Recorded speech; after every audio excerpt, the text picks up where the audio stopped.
and ask yourself, am I going to stay down no matter how hard it gets, or am I going to give up as soon as a little adversity hits me? Hey y'all, welcome back to another episode, Elevate with Kay. I am so glad to be here, and this is something I actually am so excited to talk about, right? So today we're going to talk about how to actually form a business correctly. But before we get into that, I want to talk about what you should do before you get started a business. So click the link below, like, subscribe, tell a friend, and let's get into it. Are you somebody who starts a business and then as soon as it starts getting funny, or as soon as you start to see the money not come in the way you want it to come in, as soon as you get a rough month, you're moving on to the next project? Yeah, I'm talking to you. Most entrepreneurs do this, and I'm telling you, it's not that your business is a failure, it's because you're not sticking it out long enough, right? So, are you somebody that used to work a 9 to 5? I worked the same 9 to 5 for 9 years. 9 years. And I say this in emphasis 9 years because it's super important. The characteristics that you held within the job is going to be a direct translation into how you conduct your business. What I'm talking about. I know you guys are like, how?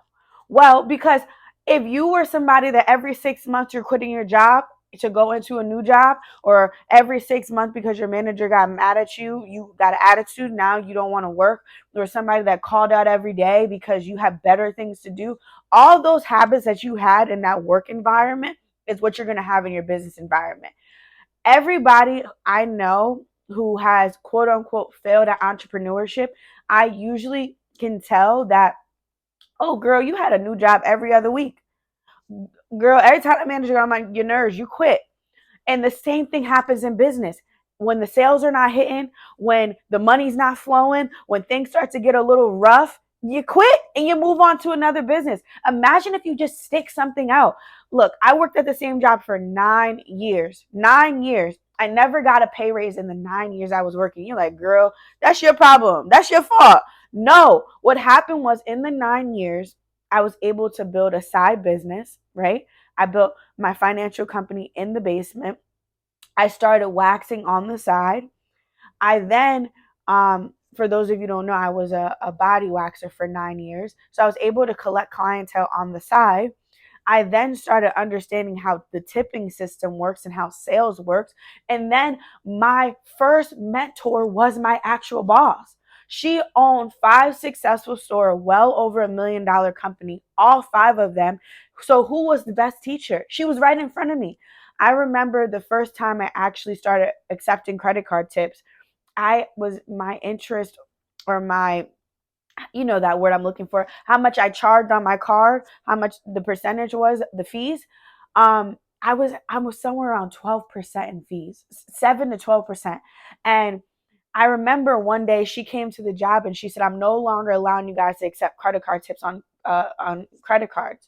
I was like, girl, that's our money. She goes, do you know how much I pay on fees? So she sat down and broke it down to me and said, look, Ricky, this is how much you pay on fees when somebody is just charging on a tip. Our goal is to get them to buy a product and then use the card for a tip. I'm like, all right, cool. So then when I became an entrepreneur and I sat down with her and showed her my spreadsheet, she was like, you need to go find a merchant account that actually charges you less. So you know what I did? I found a merchant that charged me 2%. I saved thousands of dollars. Thousands. So that same job that I hated and I stayed out for 9 years that didn't give me a raise, and every other time I turned around, my manager was getting on my nerves, was the best qualified teacher for my business. To this day, I call my boss and ask her questions. To this day, she has been a mentor to me on so many different things that go wrong. Of course, I want to give up sometimes. Of course, I want to say, you know what, this is not what I thought it was. Of course, sometimes the passion is not there anymore. So the passion comes and goes. You know why? Because when I first started the business, it was fun. I was teaching people. I was happy. Then all of a sudden we add customer service. Then we add payroll. Then we have employees. Of course, the same drive that I had and the passion that I had when I first started the business when it was just me is not there as much as it used to be because there's other elements. That doesn't mean give up. That just means figure out what made you happy in the first place and keep rocking with that. But the only reason why I'm able to keep rocking is because I was able to rock through so much at a job for 9 years. The job, I didn't get a raise. No. There's so many different things of why I should have walked away, but that job taught me so much about how to be a business owner. It taught me to stay down until I can finally see some results. And trust me, that $9 an hour job paid me tips. So I figured work less, have more people in my book, upsell certain products and services, and now I'm making more. I'm not relying on the job to give me money. I figured out how to get money on my own. And then from there, now in business, okay, one revenue is not working. Let's create another revenue so it can work. So now we have multiple streams of income. The same thing that I do in business now, I learned from that job. So I went on this whole entire rant because I want you to know, before you become an entrepreneur, look at how you are in your 9 to 5 and ask yourself, am I going to stay down no matter how hard it gets, or am I going to give up as soon as a little adversity hits me? Now, let's get into the video. If you're starting to be an entrepreneur, the first thing most of us want to do is go set up our LLC right away. But there's a few things that you're going to have to do before you actually go set up your LLC. So get a pen and paper because I'm going to tell you what you need to do. The first thing is, most of us probably don't have a brick and mortar anymore. We're not actually working from an office. So you want to go get yourself a virtual address, right? And you can go get your virtual address from Regis. You can go get your virtual address from Opus. And then after you go get your virtual address, you want to go get your business phone number. Your business phone number is going to be important because I will tell you, a big mistake that I used to do is I used to give people my personal phone number and they used to be calling about credit at 1 a.m. You talk about a headache. All right. So you got your business address, you got your business phone number. And I personally like to use Grasshopper. Grasshopper is a great resource and it's an app on your phone. And then from there, you want to go actually get yourself a business email address, right? So a business email address is so important because I do not want to pay anybody that has an at gmail.com or at AOL or at Yahoo. No, you don't do big business with companies like McDonald's or Starbucks. You're not sending support to at Gmail. You're sending support information to at starbucks.com, right? So you want to look just like big companies. So that means you want to go and get, and for instance, mine is admin at 650andup.com. You want to seem legit. You can go simply to Google Workspace and go get your business email address. Go buy your domain from GoDaddy and then go get yourself a Gmail. A business email at Gmail or Google Workplace.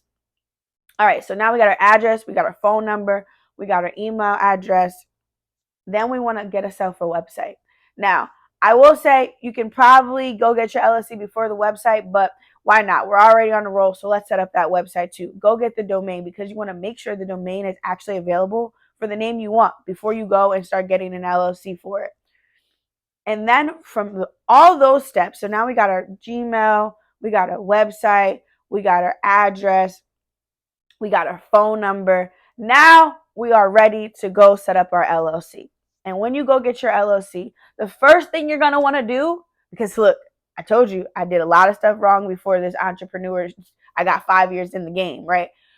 You want to make sure the name's available because you don't want to go start branding and all this other stuff and your name's not available, right? So go check and make sure the name you want for your company is available with the Secretary of State. So whatever state you're in, when I opened my business, I was in Connecticut. So I went to my Secretary of State and I looked to see if my name was available. The name I wanted was available. So then I went in and I actually got my LLC with the Secretary of State. So once you get your LLC with the Secretary of State, you solidify that name. Then you're going to go get your EIN number. I also did this backwards. I got the EIN number before the Secretary of State. And guess what? The name wasn't available. So I had to try again. So I would recommend going with the Secretary of State and then going and get your EIN number from the IRS.GOV. The EIN number is going to be your social security number for your business, meaning you're birthing a new baby. We are no longer mixing business with personal. So that's why your EIN number is so important, because once you birth the baby of your business, now you actually can start using your business as a separate person than yourself. I recommend setting up an LLC to start with, not a sole proprietorship, because there is no difference between you and your business when you set up a sole proprietorship, and there is no separation whatsoever when dealing with legal stuff. So you want to be legally protected when building your business. So the first thing I would recommend is an LLC. And as you get more advanced and you start understanding tax codes and start making a little bit of money, I would recommend exploring things like S Corp. But don't do that. Don't get too ahead of yourself. Talk to a CPA and your accountant before you decide to do that. But as long as you have that LLC to set up, you got your business email address, your website, your phone number, you got your address, all those different things that I explained to you, you're going to be good to go and your business structure is going to be ready. So if this video helped you, like below, send it to a friend, and I'll see you guys on another episode.